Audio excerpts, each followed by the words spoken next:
Bonjour, bienvenue au Cybertalk. Je reçois aujourd'hui Patrick Payoux, directeur général de l'ANSSI, l'Agence nationale de sécurité des systèmes d'information.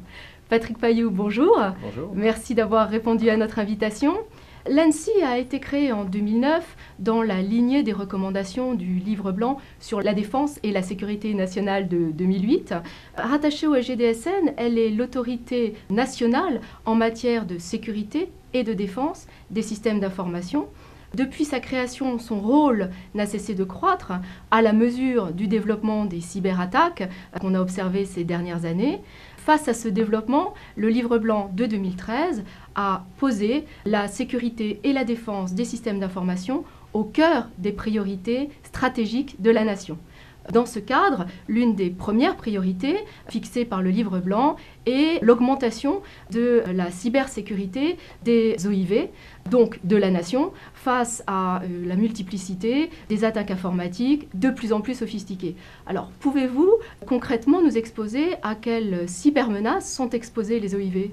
Alors, les opérateurs d'infrastructures vitales, c'est vraiment les entreprises ou des entreprises pouvant être privées, publiques, parapubliques, qui sont dépositaires de rôles qui sont essentiels au bon fonctionnement de la nation.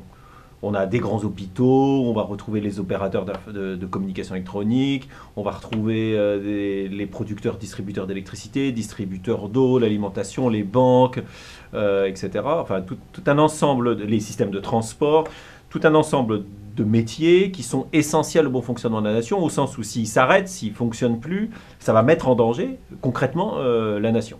Donc c'est ça ce qu'on appelle un opérateur d'infrastructure vitale. Ces opérateurs aujourd'hui dépendent de l'informatique. Sans informatique, ils ne fonctionnent plus, vous n'arrivez plus à distribuer d'électricité. Un hôpital aujourd'hui, il a besoin d'informatique pour faire des analyses de sang. C'est des ordinateurs qui font ça aujourd'hui, c'est plus des gens derrière des microscopes.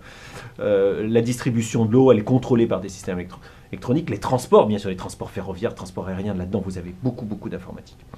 Et donc, ce que l'on craint avant tout, bon, bien sûr, il y a le risque de cyberespionnage, mais ce que l'on craint surtout et avant tout, c'est des attaques de sabotage contre ces systèmes, c'est-à-dire des attaques qui viseraient à faire dysfonctionner ces systèmes, donc arrêter les systèmes de distribution d'électricité, détruire des systèmes de production industrielle, effacer des données dans des systèmes bancaires, etc. Donc, vraiment des actes de sabotage dans ces infrastructures avec des conséquences qu'on peut imaginer. Je vous renvoie à la littérature ou aux meilleurs films du sujet.